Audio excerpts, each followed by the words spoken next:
How are you managing change? Hi, my name is Jeff Raker. Welcome to the question for today.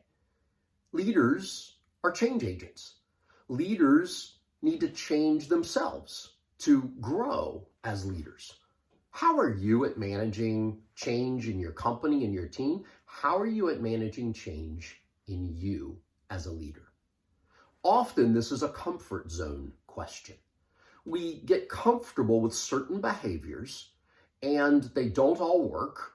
They aren't all good and we need to change them. But somebody's got to confront us about them. Somebody has to be able to look at us, to look at our team and say, this is not helpful moving forward. What's your comfort zone as an individual? What's the comfort zone of your team? Shake it up a little bit. What needs to change in your business, with your meetings, with how you do evaluations, how you set expectations? What needs to change in you as a leader? Level up your leadership with this question for today.